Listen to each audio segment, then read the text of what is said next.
Bismillahirrahmanirrahim. Makan nasi pakai sambal lalaban. Cakep. Tidak lupa pakai santan dan daun katuk. Cakep. Kepada Bapak Ibu guru sekalian, Assalamualaikum warahmatullahi wabarakatuh.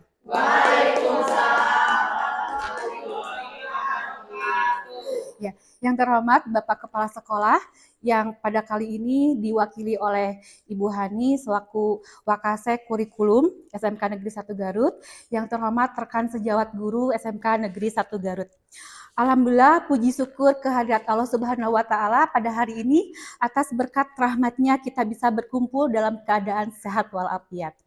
Sholawat serta salam tidak lupa kita curahkan, kita limpahkan kepada Nabi besar Nabi Muhammad Sallallahu Alaihi Wasallam. Pertama-tama saya ingin mengucapkan terima kasih banyak kepada Bapak Kepala Sekolah atas dukungan dan motivasinya sehingga kegiatan hari ini bisa berjalan dengan lancar, dan terima kasih kepada Ibu guru, rekan sejawat semuanya telah bisa menghadiri undangan dari saya. Adapun tujuan dari kegiatan hari ini yaitu yang pertama, memang tugas kami sebagai calon guru penggerak angkatan 10 harus melakukan aksi nyata tentang modul 1.4 mengenai budaya positif. Yang kedua, saya ingin berbagi sedikit ilmu yang saya terima selama program pendidikan calon guru penggerak. Dan yang ketiga, untuk melakukan kerjasama sesama rekan sejawat, ayo kita kolaborasi untuk menciptakan budaya positif di lingkungan sekolah kita. Baik, Ibu Bapak Guru, untuk selanjutnya saya akan memaparkan mengenai pemahaman pengalaman penerapan budaya positif. Nah, sekarang saya mau lihat dulu, memperlihatkan sebuah cerita pendek. Mari kita simak.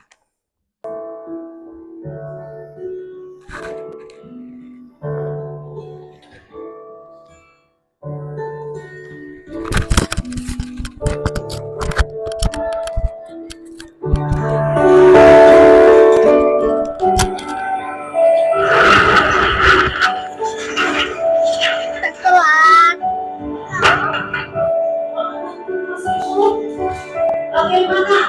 Itu mau tanya. Tapi nggak ada. Mana tadi kan Cepi mau ke toiletnya permisi sebentar. Nah, ketahuan ya. Jam segini kamu di luar kelas. Dari mana kamu? Malah cengengesan jawab. Dari mana? Dari toilet, Pak. Toilet. Gak salah. Toilet kan sebelah sana, bukan sebelah sini. Kantin, Pak. Dari kantin. Ngapain jam sini di kantin? Kapan, Pak? Kelas dulu, Pak. Bentar. Besok jam 8 ditunggu sama Bapak di kantor ya. Sekarang masuk. Cepi masih ingat apa yang telah dilakukan selama ini yang merugikan orang lain?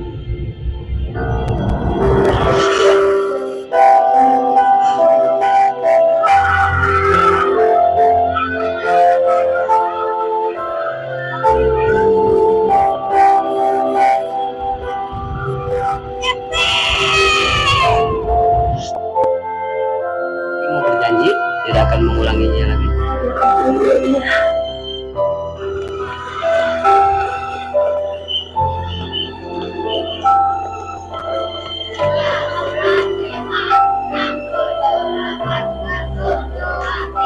Kamu kenapa terlambat? Udah dipanggil sama kepala sekolah.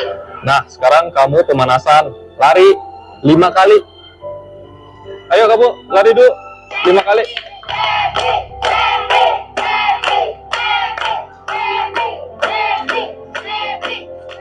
Nah, kalian harus jadi juara. Siapa yang mau jadi juara? Saya! Randy. Saya, Pak. Andi. Woi, saya, Pak. Cepi. Bapak itu percaya kalau dalam diri kamu itu ada jiwa pemenang. Benar kan?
udah latihan keras, kamu harus juara.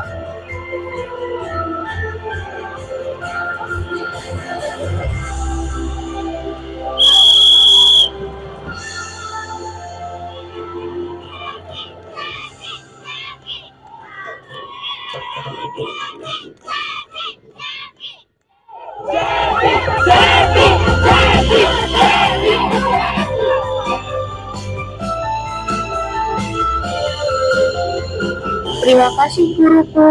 Karenamu, aku bisa berlari meraih prestasi. Ya, bagaimana Bapak Ibu guru? Sedih? Luar biasa ya. Nah, di sini sebentar.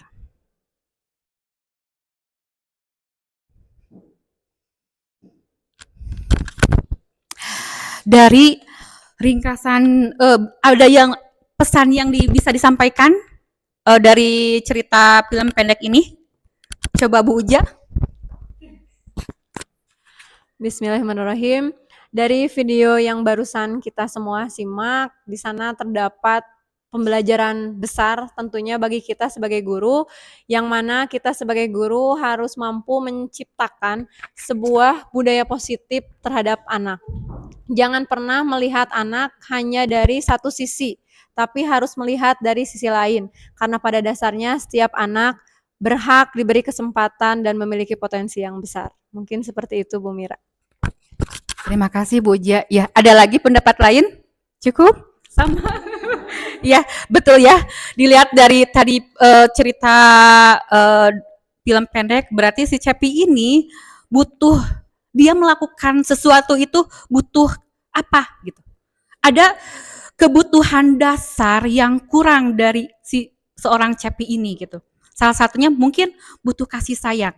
Karena si Cepi yang tadi itu kan dilihat berarti hanya tinggal sama neneknya gitu ya. Terus dilihat lagi nanti ya, ini sebagian bisa diambil materinya nanti ya selanjutnya. Jadi ada motivasi juga kan dari guru olahraga. Ternyata guru olahraganya itu mengamati perilaku si Cepi. Dia suka lari gitu. Jadi bisa menyalurkan kan bakat minatnya. Jadi jangan ibu guru jangan menjudge seseorang atau peserta didik itu dari satu sisi gitu. Jadi bisa dilihat ini kekurangannya ini, tapi ternyata si Cepi itu mempunyai bakat gitu ya yang terpendam, dan karena terpendam ini terus guru melihat jadi bisa tersalurkan kayak gitu. Jadi intinya Bapak Ibu guru hebat itu ada yang bisa menemukan kunci pembuka potensi para muridnya gitu ya. Kemudian potensi itu menjadi prestasi. Mungkin itu ya bisa kita ambil pesan dari film pendek tersebut. Nah, sekarang balik lagi ke materi. Di sini sebelum saya memaparkan tentang budaya positif, di sini ada tujuan pendidikan.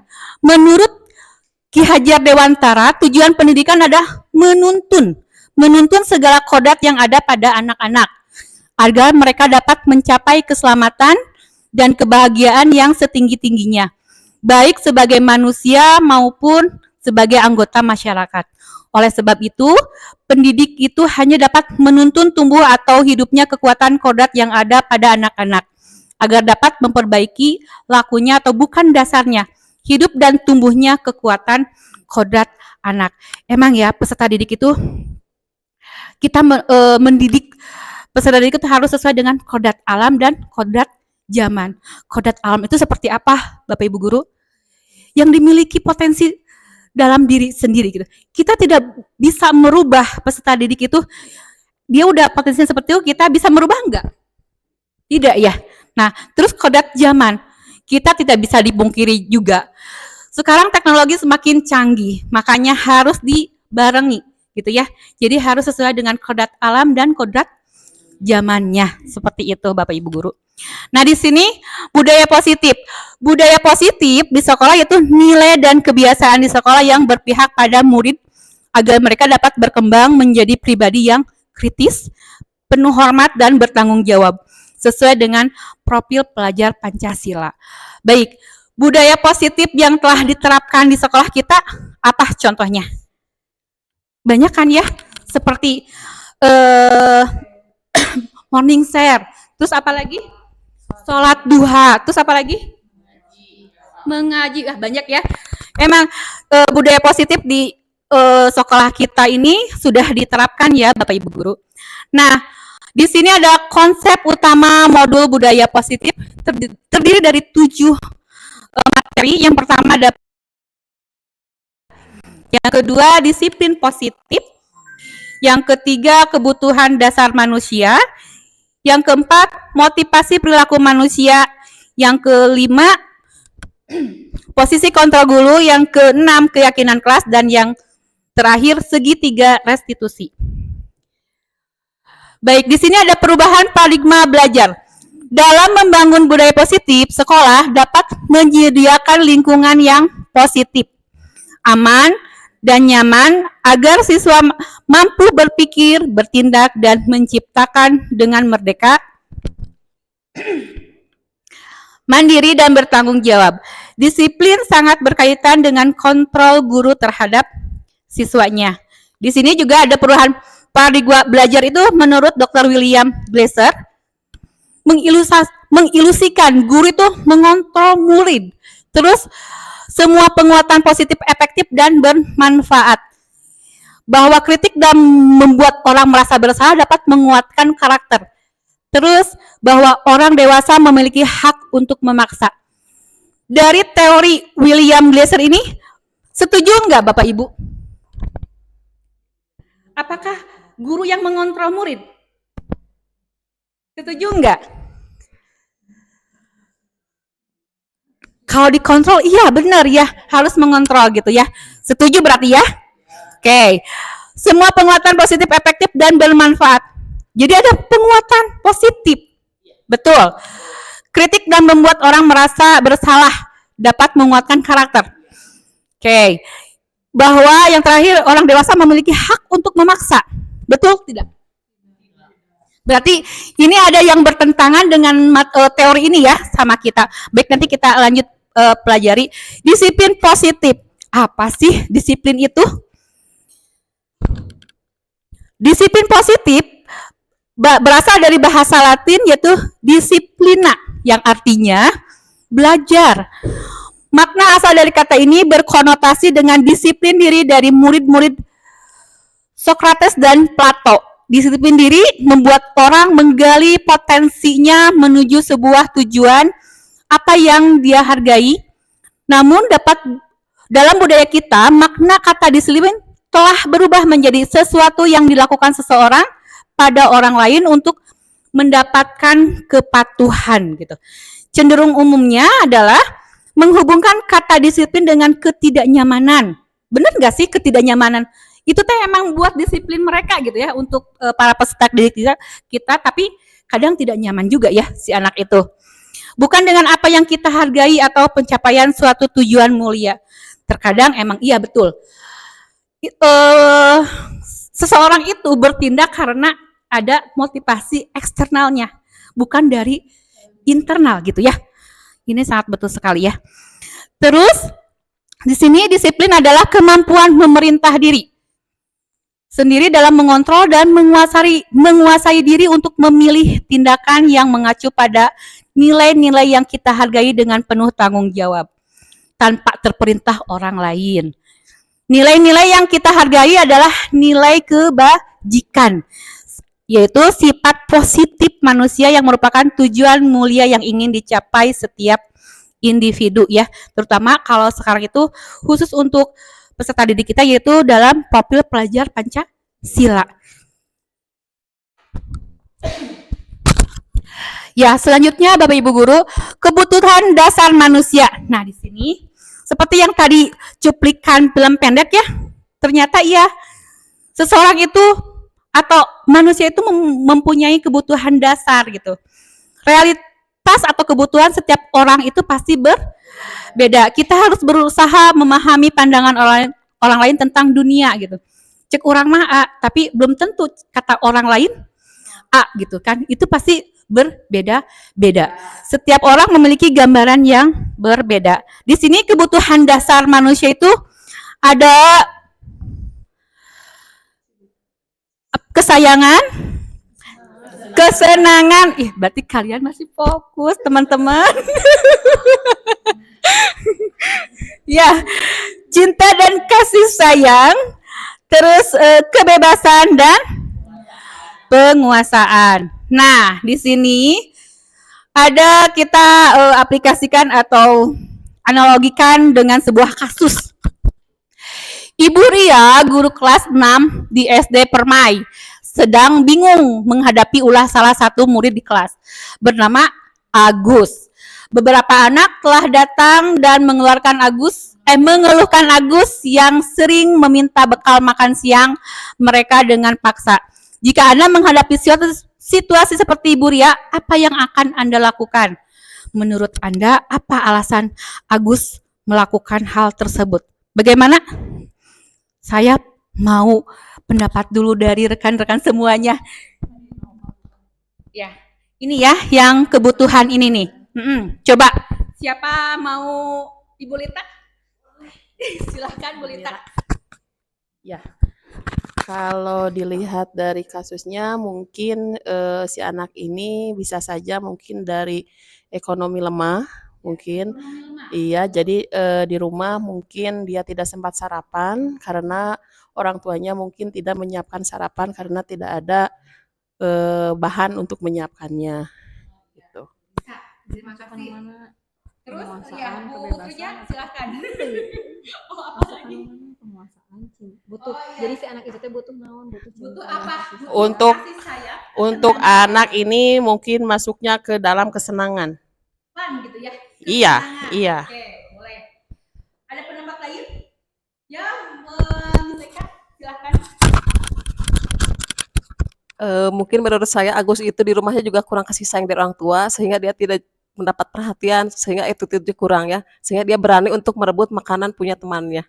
Kalau dia meskipun di rumah ekonomi lemah tetapi kalau dia attitude-nya bagus, dapat kasih sayang full dari orang tua, dia juga akan mikir-mikir kalau dia lapar katanya bisa menahannya gitu daripada merebut makanan dari kawan-kawannya. Seperti itu pendapat saya. Thank you. Terima kasih. Ada lagi pendapat lain?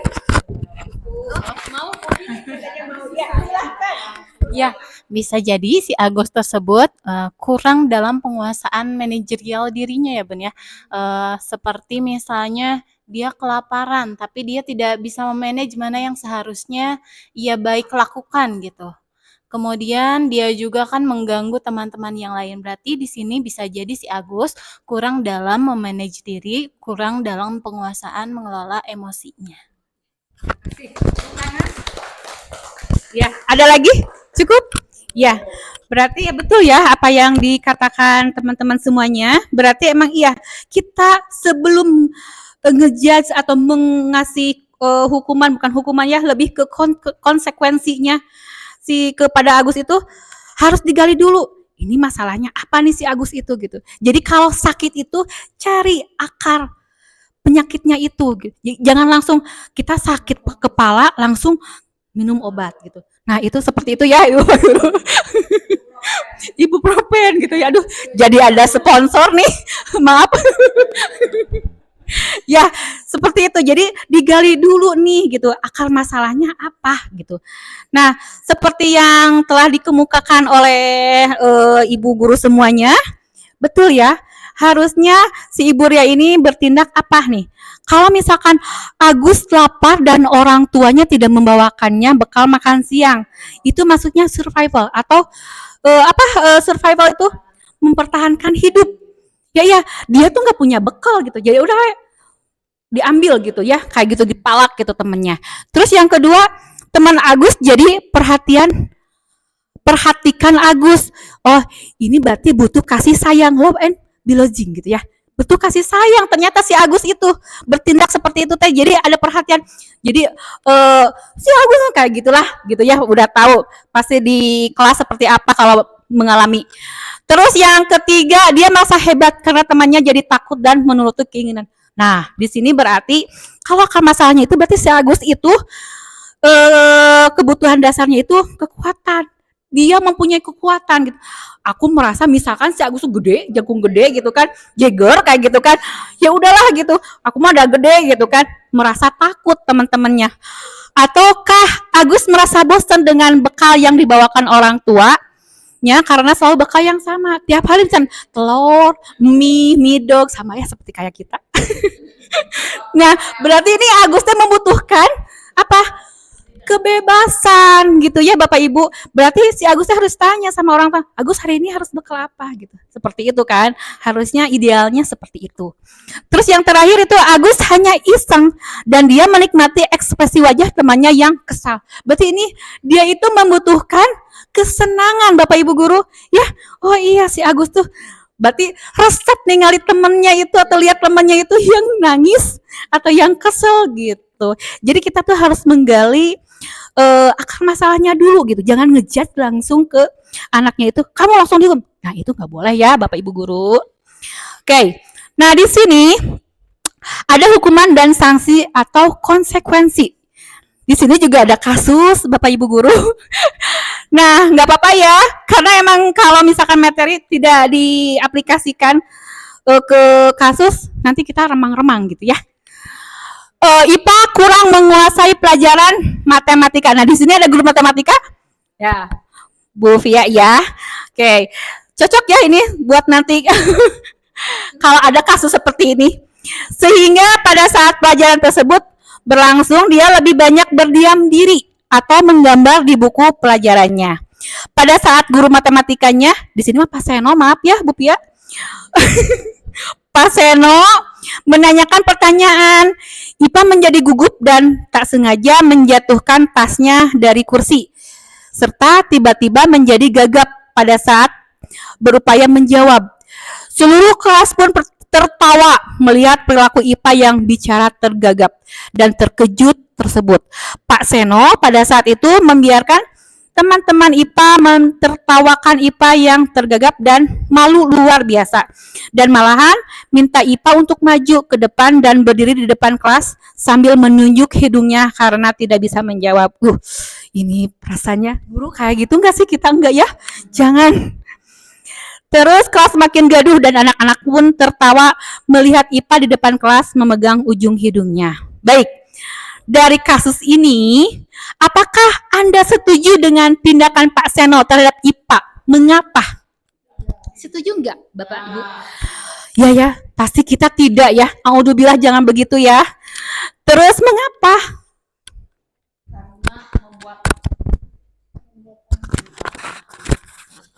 Karena dengan tindakan tersebut membuat anak menjadi malu dan menjatuhkan mentalnya, mungkin saja nanti anak jadi malas untuk mengikuti pelajaran matematika tersebut. Ya, betul ya. Terima kasih, Bu Lita.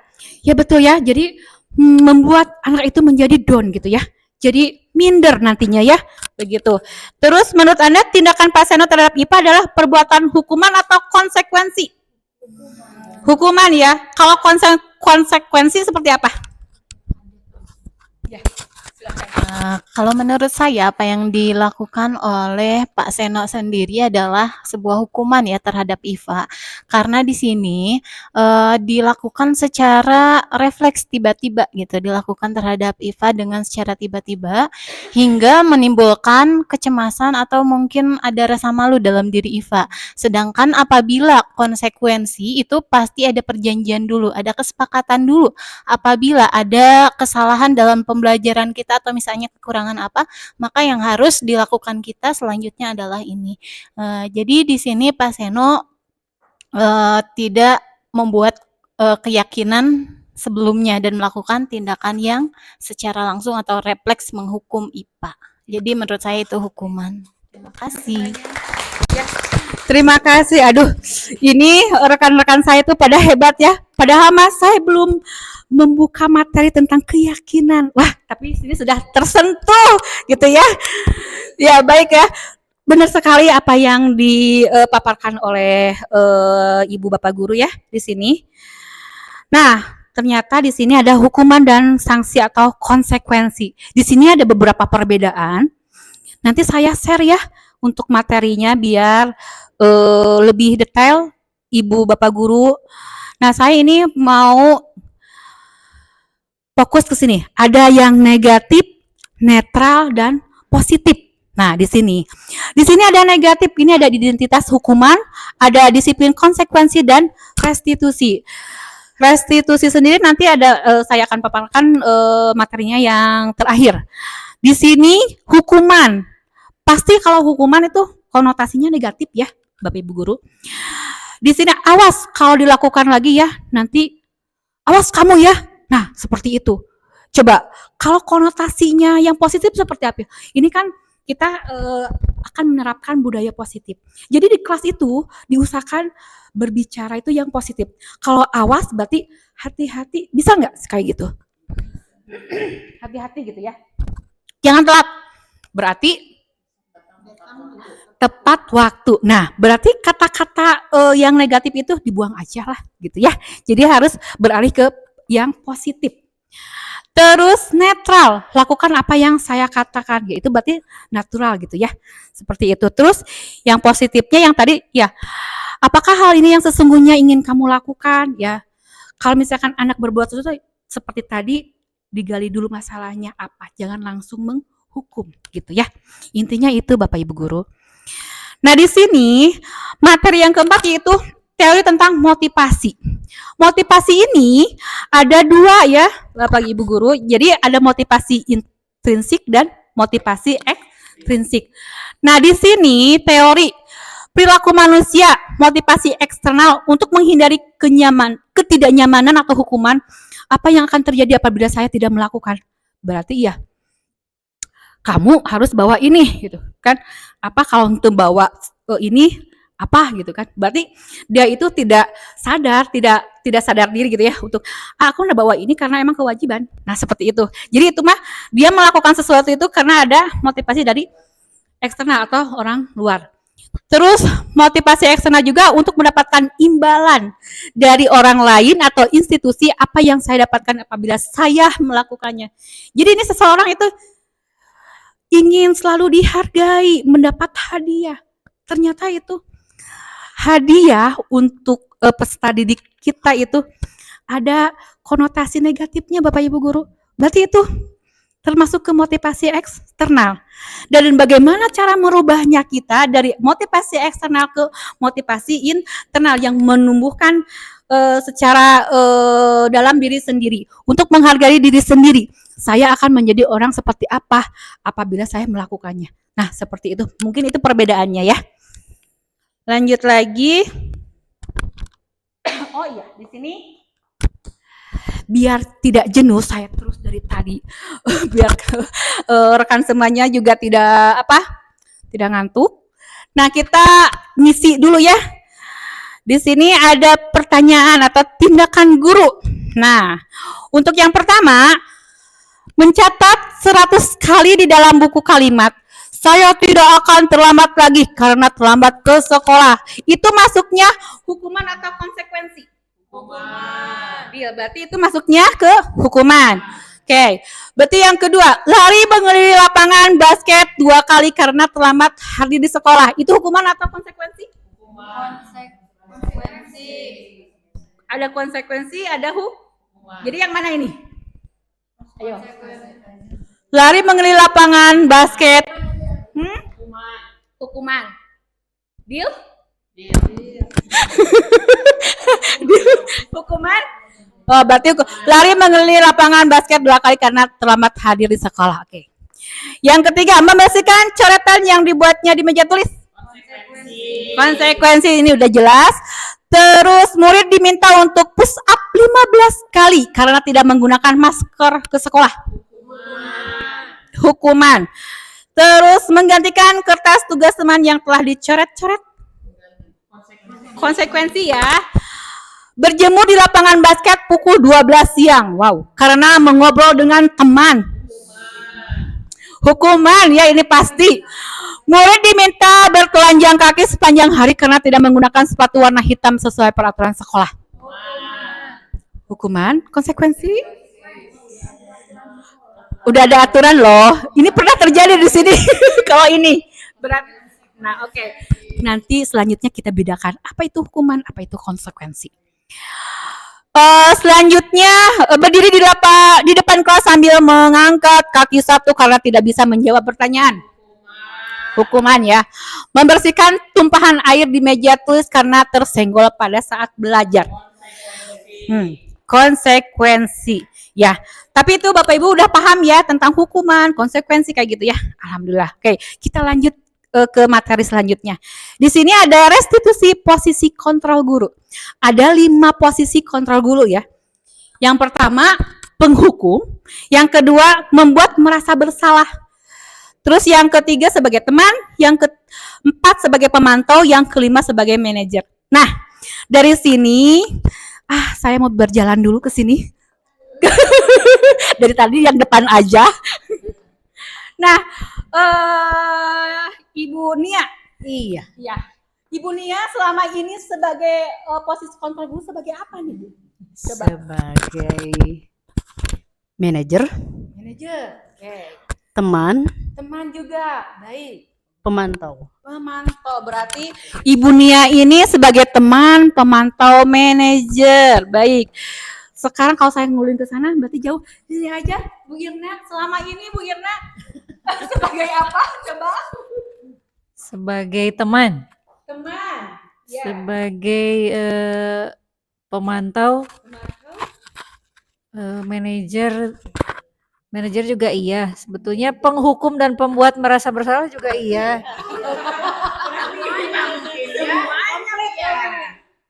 Nah ini guru kita yang lumayan terkenal bersama peserta didiknya. Ya. Aye.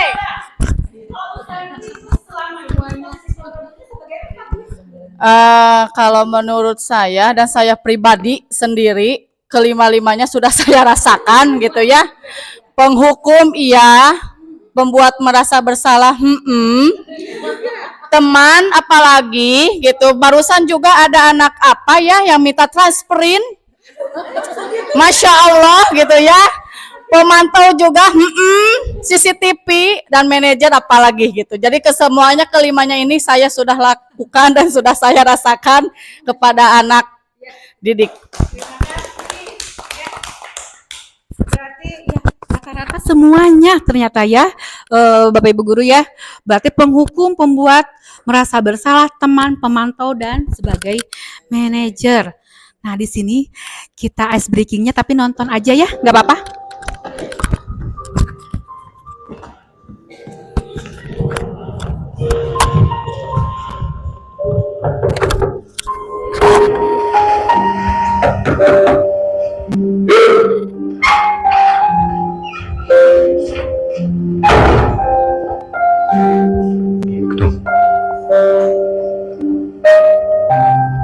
Bonas?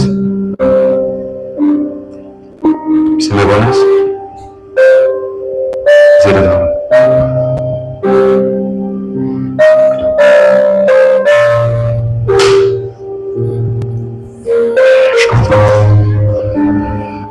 Hermosa percerima, Cetsi.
Ya Allah, Masya Allah, sangat menyentuh ya Bapak Ibu Guru ya Allah. Ini, aduh ya Allah, ternyata ini semuanya pada nangis. Maafkan apabila video ini membuat kita nangis. Nah, ini siapa nih yang mau? Ini Bu Sinta, dari tadi terus. Bu Sinta, gimana ini? Sudah bercucuran kayak gini. Ternyata, aduh ya Allah. Videonya gimana? Bismillahirrahmanirrahim. Nah, kalau menurut saya, jadi memang si bapak itu mungkin terlambat juga ya untuk menanyakan alasan dibalik dia kesiangan gitu. Jadi kewajiban kita adalah sebelum kita memberikan hukuman, kita tanyakan dulu alasan apa yang membuat mereka itu melakukan kesalahan, sehingga tidak akan ada penyesalan setelahnya gitu. Jadi ini yang membuat kita menangis adalah kita menyesal nih udah menghukum anak, ternyata dia berbuat yang sangat luar biasa untuk orang tuanya. Terima kasih. Iya betul.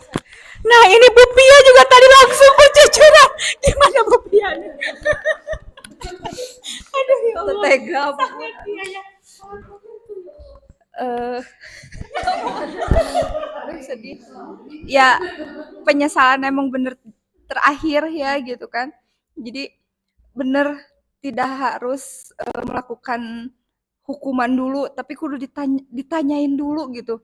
Kenapa kamu teh kesiangan? Jadi harus dengan ya tadi harus ditanya dulu, digali dulu masalahnya apa gitu. Jangan sampai guru itu merasa menyesal setelahnya gitu. Ya seperti itu. Iya. Ya betul ya apa yang diungkapkan sama rekan kita semuanya. Betul.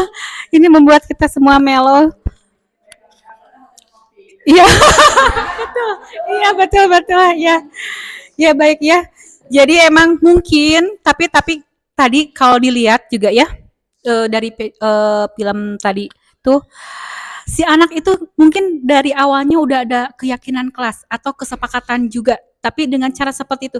Karena emang dari satu hari terlambat, besoknya terlambat, dia langsung menyodorkan tangannya. Berarti dia, oh iya, sudah sadar gitu kan si anak itu. Sudah sadar, oh iya saya telat dan hukumannya seperti itu. Tapi di balik hukuman itu ternyata gurunya itu tidak mengetahui apa alasan anak tersebut terlambat. Makanya Bapak Ibu Guru nanti untuk evaluasi bagi kita seorang guru ya.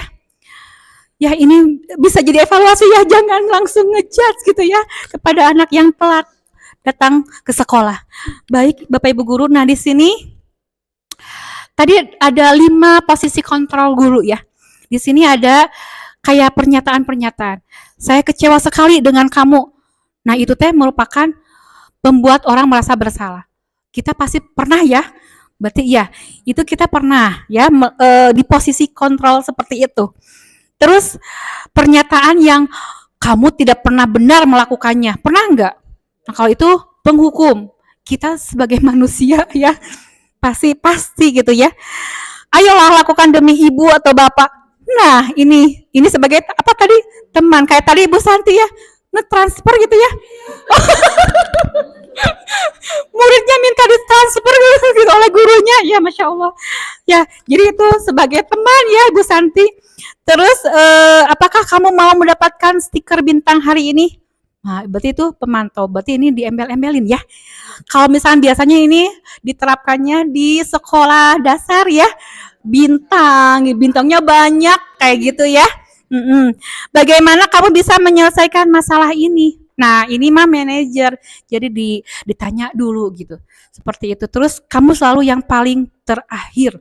Nah, itu kayak tadi penghukum juga kayak gitu ya. Mungkin ada pertanyaan dulu. Lanjut aja. Iya. Baik, di sini juga posisi kontrol guru itu saya ngambil dari modul pendidikan guru penggerak. Ada pembedaannya kayak penghukum, pembuat merasa bersalah, teman, pemantau. Ya, ya, mangga Bu Santi, mangga. Nah, di sini ada penghukum, pembuat merasa bersalah, teman, pemantau, dan manajer. Pastinya di sini ada guru berbuat, mendidik, menunjuk-nunjuk, menyakiti, menyindir. Nah, itu salah satu posisi kontrol sebagai penghukum, gitu ya. Pembuat merasa bersalah, mengatakan ibu kecewa. Ternyata itu pernah tapi ya kita ibu mah kecewa kayak lomba gitu ya, ngadakan lomba tapi anak nate hare-hare gitu kan, kita disuruh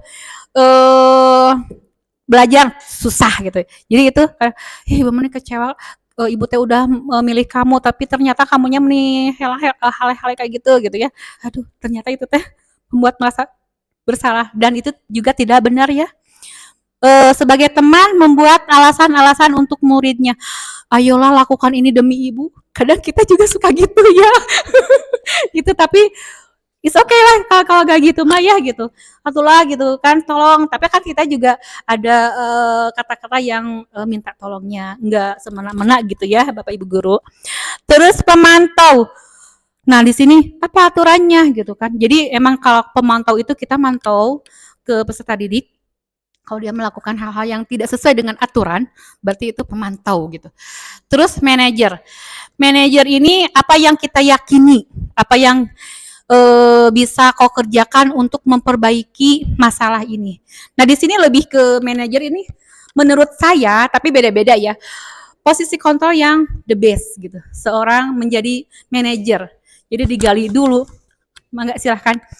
Jadi digali dulu masalah yang ada si anak karena emang tiap anak itu beda-beda ya kondisinya. Nah, di sini ada keyakinan kelas. Materi selanjutnya yaitu keyakinan kelas ini apa sih gitu. Nilai-nilai kebajikan atau prinsip-prinsip universal yang disepakati bersama secara universal lepas dari perbedaan agama, suku, negara, dan bahasa. Terus menurut Gosen, suatu keyakinan akan lebih memotivasi seseorang dari dalam intrinsik. Seseorang akan lebih bersemangat untuk menjalankan keyakinannya daripada hanya sekedar mengikuti peraturannya. Nah, untuk keyakinan ini termasuknya ke budaya positif ya, rekan semuanya. Jadi budaya positif itu lingkungannya yang luas. Di sini ada budaya positif, lanjut ke lingkungan positif. Terus setelah lingkungannya berarti membuat keyakinan kelas. Terus udah membuat keyakinan kelas, baru mengerucut lagi ke peraturan kelas. Dan ini juga bisa nanti sama rekan semuanya diterapkan atau di kelasnya masing-masing ya. Nah, di sini ada perbedaan. Peraturan, keyakinan kelas atau nilai kebajikan yang dituju. Yang pertama, selalu kembalikan buku ke tempatnya, berarti itu tanggung jawab keyakinannya ya. Dilarang mengganggu orang lain, berarti ini keyakinan kelasnya menghormati orang lain dan diri sendiri. Terus hadir di sekolah 15 menit sebelum pembelajaran dimulai.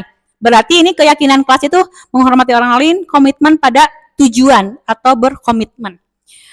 Dilarang melakukan kekerasan. Nah, di sini itu keselamatan dan menghormati orang lain, keyakinannya itu. Terus dilarang menggunakan narkoba. Berarti ini keyakinan untuk kesehatan. Terus ada menggunakan masker. Juga ini untuk kesehatan dan keselamatan.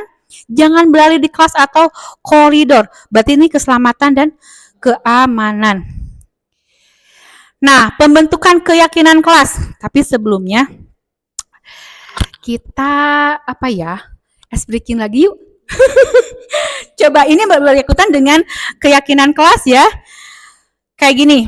Di sini kan pembentukan keyakinan kelas, tapi saya mau bisa membedakan antara keyakinan sama kesepakatan. Coba ibu semuanya tangannya ke atas. Oke, kita relax dulu.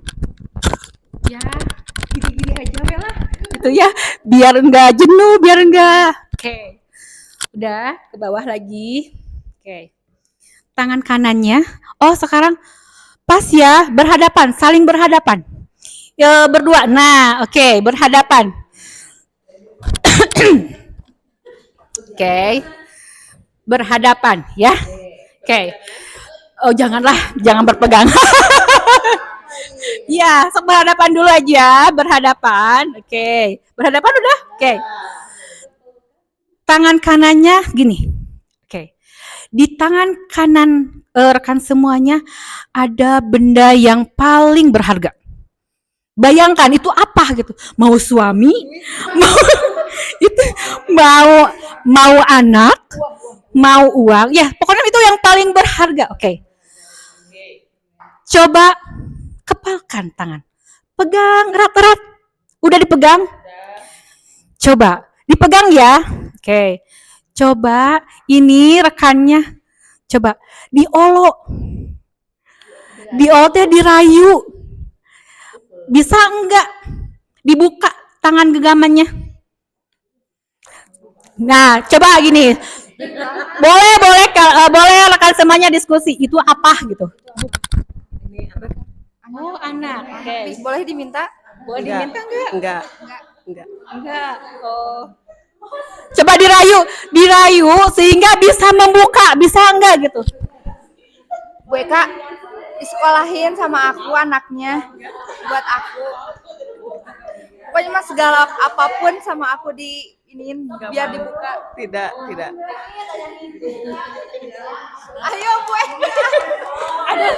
Ternyata Bu Eka dengan teguh pendiriannya, gak mau.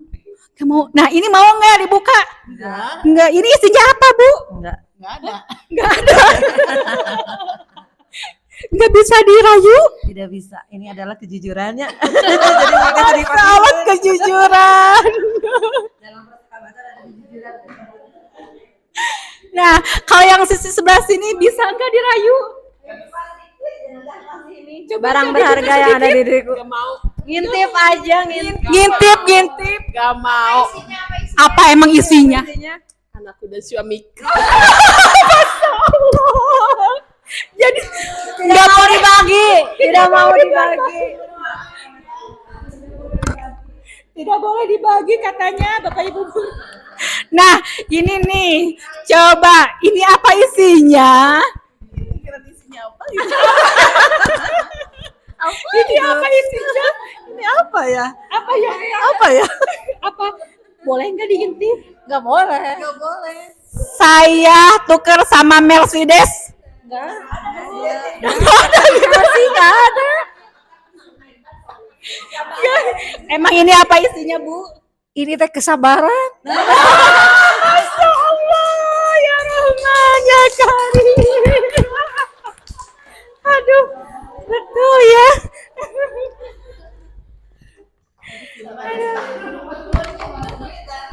Betul ya. Jadi yang digegamnya itu ada tadi kejujuran. Ada anaknya gitu ya. Ditukar ada anak dan suaminya, ada kesabaran, ada uang. Ada bos. Oh, Masya Allah. Jadi ya betul ya.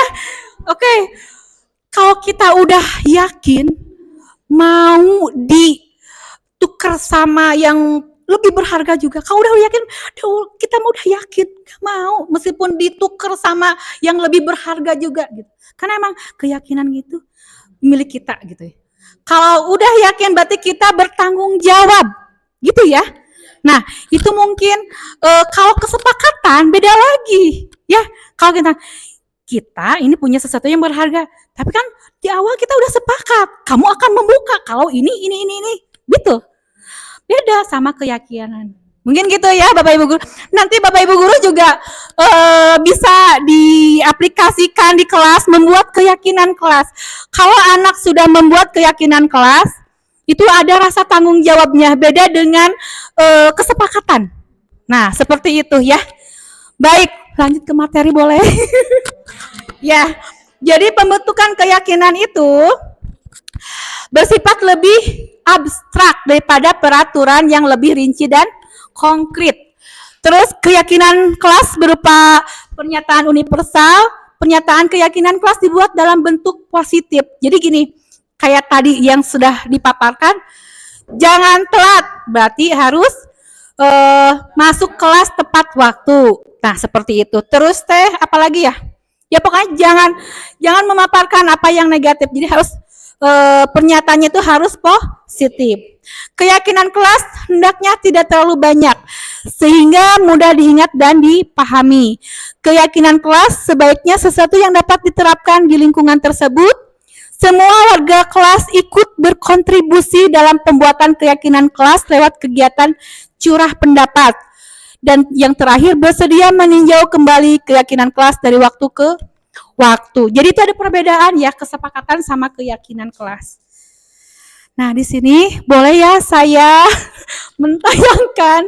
Saya juga sudah membuat keyakinan kelas ya. Sebentar saya putar dulu. Oh. Ya. Bismillahirrahmanirrahim. Assalamualaikum warahmatullahi wabarakatuh. Waalaikumsalam warahmatullahi wabarakatuh. Oke, hari ini gimana kabarnya? Baik. Oke, alhamdulillah sehat ya.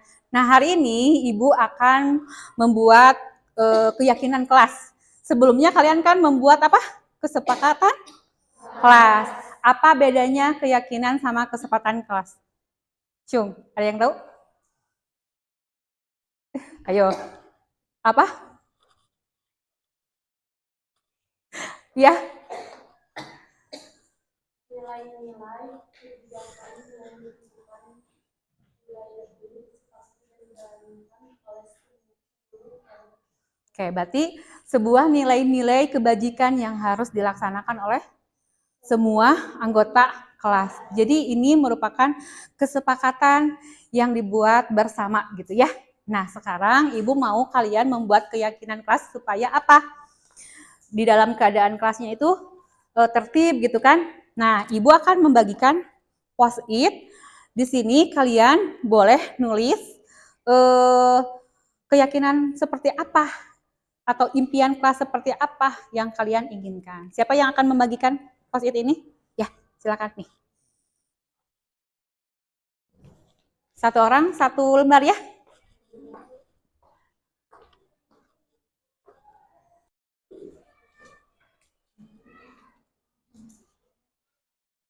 Oke, sok silakan yang sudah dibagikan itunya post-itnya silakan tulis.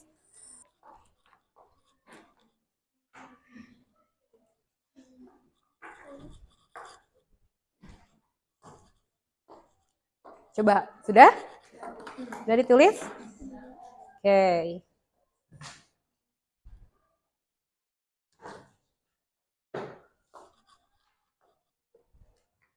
Oke, udah beres ya? Oke. Coba semuanya atau mau di perwakilan, coba ke depan ditempelin. Satu-satu aja ya. Sok, coba dari sini, tempelin ke sini. Tempelin di sini ya. Sok.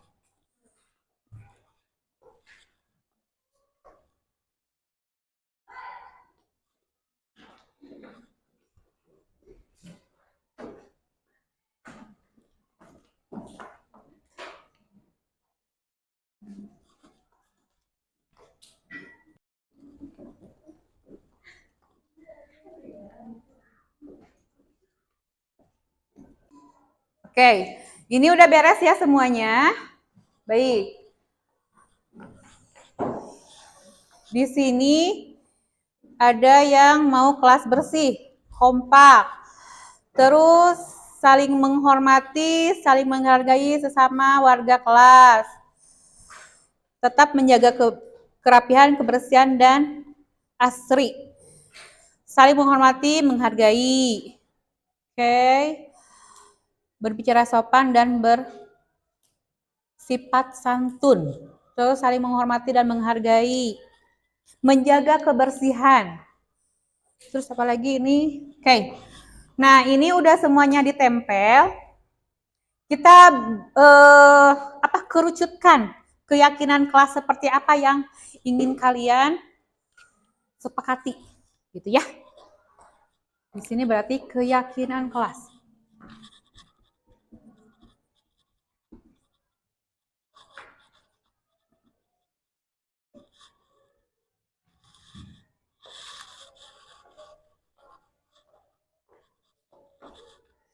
Oke, yang pertama mau apa nih?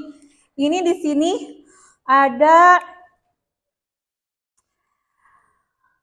menjaga kebersihan kelas, satu, menjaga kebersihan kelas ini juga sama. Terus berbicara sopan dan santun. Hadir di kelas tepat waktu, saling menghormati. Di sini juga ada hadir di kelas tepat. Oke, berarti kita sepakatin. Yang pertama itu apa? Hadir tepat waktu ya. Oke. Yang pertama, hadir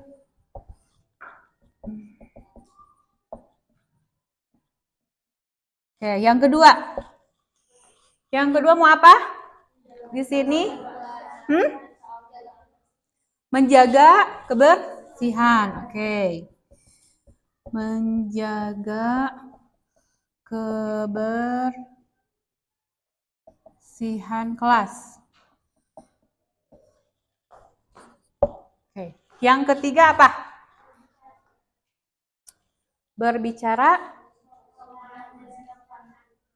berbicara sopan dan santun ya.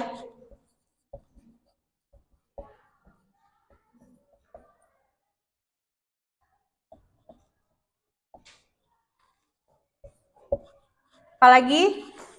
Ini saling menghormati, saling menghargai, saling peduli, berdoa sebelum pembelajaran dimulai. Apa? Saling menghormati. Oke. Dan apalagi di sini ada saling menghargai, disamain aja, saling menghormati dan menghargai ya. Saling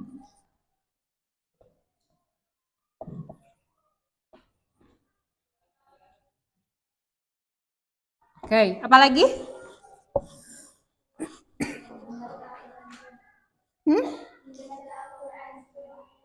Oh ya, di sini ada membaca berdoa, membaca Al-Qur'an.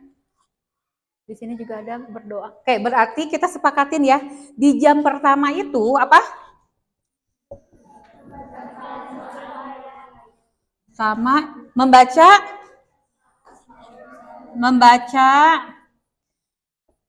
Asmaul Husna ya. Oke, membaca Asmaul Husna. Terus apa lagi? Dan membaca Al-Quran minimal 10 ayat ya. Oke. Apalagi yang mau kita yakin ini di kelas? Udah cukup? Ini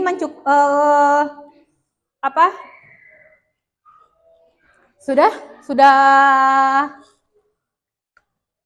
menggabungkan di antara keinginan kalian? Ada lagi nggak? Oke, berarti kita akan mensepakati tentang keyakinan kelas yang kita bikin ya. Yang pertama, hadir tepat waktu. Nanti kalau misalkan yang tidak tepat waktu, nah bukan hukuman, tapi ada konsekuensi. Konsekuensinya apa sih?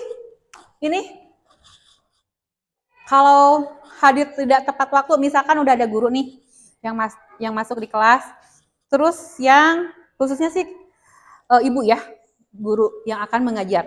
Hadir tepat waktu. Kalaupun misalkan telat 5 menit ya, kita sepakatin dulu ya. Berarti selama 5 menit kalian harus baca. Bacanya buku ya, sepakat nggak? Atau misalkan mau diam di luar selama 5 menit dulu? Membaca buku dan, oke, ini konsekuensinya ya, yang kita sepakati ya. Konsekuensinya ya. Oke. Kalau tidak tepat waktu berarti membaca ya. Membaca buku atau materi ya. Materi yang sedang diajarkan ya pada hari itu. Materi yang sedang diajarkan di hari itu dan membuat apa? Intisarinya. Sepakat nggak kayak gitu? Oke, membuat intisari. Oke. Nih, menjaga kebersihan kelas. Oke.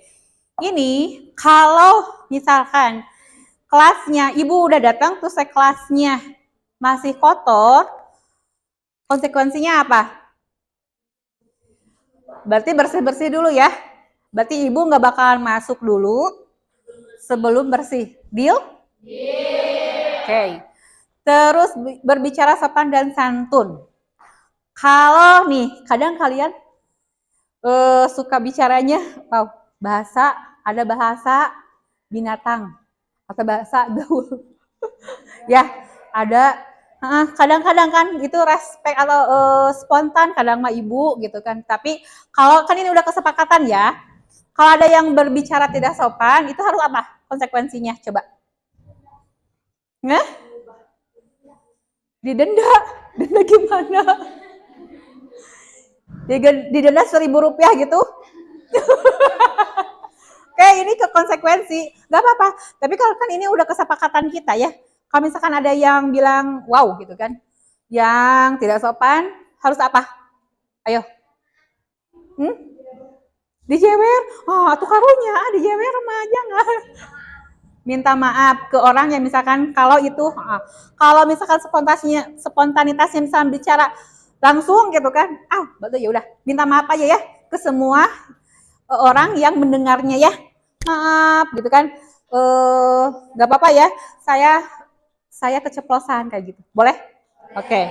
Minta maaf, oke. Terus saling menghormati dan menghargai, sama ya kalau saling misalkan kadang sih kalian juga ada slack, ada kadang ya yang namanya temen gitu kan, gitu kan ada ihnya, kamu gitu, nggak mau ibu mah gitu. Nah ini harus saling menghargai dan saling menghormati. Kalau misalkan ada permasalahan langsung minta maaf dan berbicara kepada orang itu. Terus kalau misalkan tidak bisa diselesaikan sama kalian sendiri, bawa ke ibu ya. Oke, deal? Oke. Terus di jam pertama membaca Asmaul Husna dan membaca Al-Quran. Oke, ini kesepakatan. Ibu mau ini keyakinan ini harus dijaga juga. Ya, harus konsisten. Dari kelas 11 terus saya mau ke kelas 12 juga. Ada guru maupun tidak ada guru di jam pertama itu wajib. Jadi itu harus kewarusan. Jadi kalian itu berdoa, kalau udah jam pertama masuk semuanya jam 7 masuk, udah. Kalau nggak ada guru, udah KM, ya ibu maunya ya, KM langsung siapkan semuanya. Kalau berdoa itu harus sungguh-sungguh. Berdoa dulu, udah gitu langsung Asmaul Husna dan baca Al-Quran 10 ayat. Itu deal ya. Ada guru maupun tidak ada guru. Udah gitu misalkan kalau tidak ada guru, boleh kalian sarapan dulu kayak gitu ya. Oke, deal seperti itu? Oke, alhamdulillah kita telah membuat keyakinan kelas dan nanti keyakinan kelas ini akan ditempel di kelas, ya. Jadi tahu, oh iya, aku telah berbuat ini kalau ada yang berbuat salah atau melanggar keyakinan kelas gitu. Dan tahu konsekuensinya. Ibu harapkan kalian bisa konsisten melaksanakan keyakinan kelas gitu ya. Oke, udah sepakat ya semuanya? Mengerti semuanya? Oke, kalau gitu terima kasih atas perhatiannya. Assalamualaikum warahmatullahi wabarakatuh. Waalaikumsalam warahmatullahi wabarakatuh. Baik, itu yang telah saya lakukan di kelas. Nah, sekarang atau nanti Ibu Bapak Guru juga bisa melakukannya ya, membuat keyakinan di kelas. Nah, untuk materi selanjutnya, segitiga restitusi. Di sini, proses menciptakan kondisi bagi murid untuk memperbaiki kesalahan mereka, sehingga mereka bisa kembali pada kelompok mereka. Dengan karakter yang lebih kuat, melalui restitusi, guru dapat, yang pertama, membantu murid menjadi lebih memiliki tujuan, disiplin positif, serta memulihkan dirinya setelah berbuat salah. Yang kedua, membantu murid untuk jujur pada diri sendiri dan mengevaluasi dampak dari kesalahan yang dilakukan. Dan yang terakhir, memberikan penawaran bukan paksaan. Nah, segitiga restitusi ini ada 3 tahapannya Bapak Ibu Guru ya. Di sini yang pertama harus validasi tindakan yang salah. Jadi divalidasi, bener nggak kamu tuh melakukan kesalahan seperti ini, seperti apa yang dilaporkan oleh guru tersebut, kayak gitu ya. Terus menanyakan keyakinan. Enggak, yang pertama itu menstabilkan identitas dulu ya Bapak Ibu Guru, maaf. Yang pertama menstabilkan identitas dulu. Jadi setiap orang pasti pernah melakukan kesalahan. Terus kamu bukan satu-satunya yang pernah melakukan ini. Jadi kalau ada kesalahan, kita ajak ngobrol dulu. Ya, kamu terlambat wae ya. Dan sama, ibu juga suka datang terlambat. Manusiawi lah itu mah gitu ya. Nah, seperti itu. Jadi itu menstabilkan dulu identitas gitu. Terus yang kedua itu memvalidasi tindakan yang salah. Seperti apa? Apakah cara yang lebih efektif untuk mendapatkan apa yang kamu butuhkan? Kamu tentu punya alasan. Jadi kita divalidasi. Kamu melakukan hal ini itu seperti apa?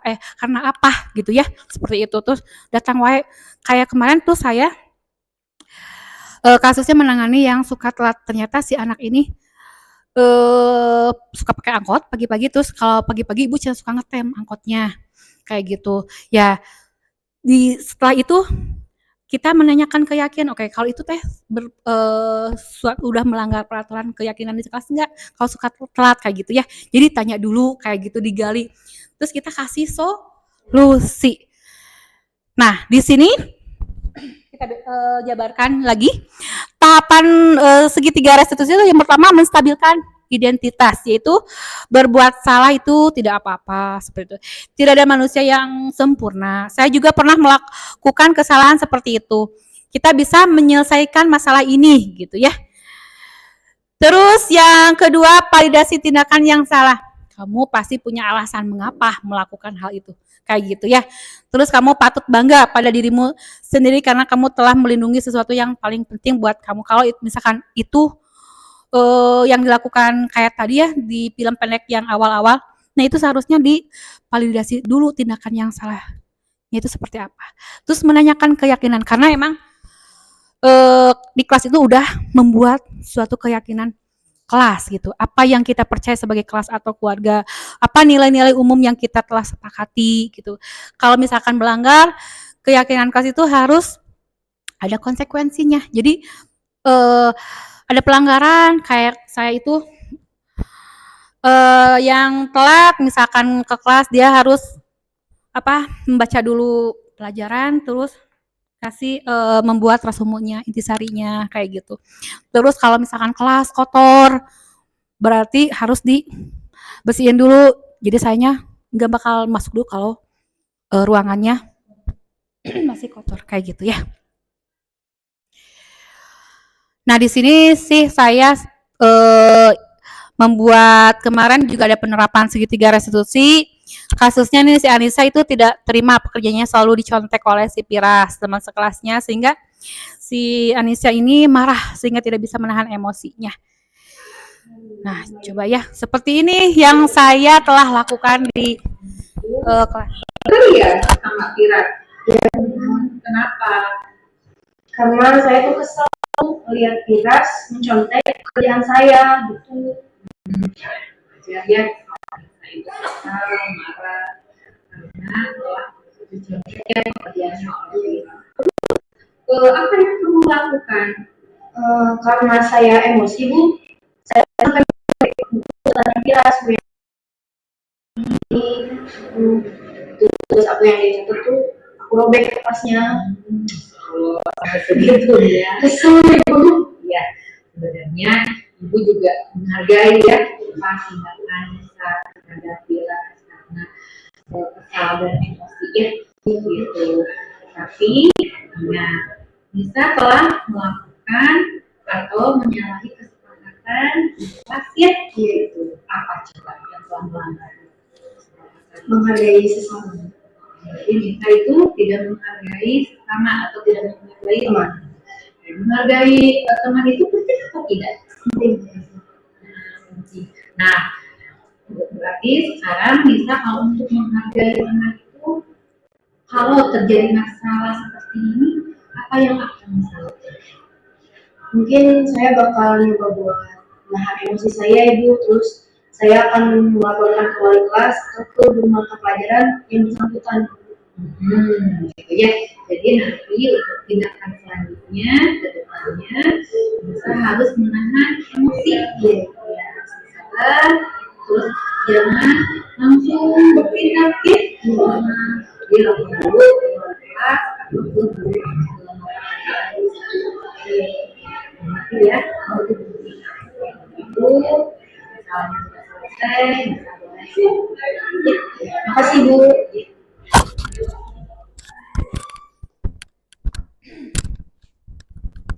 Baik, itu yang telah saya lakukan ya.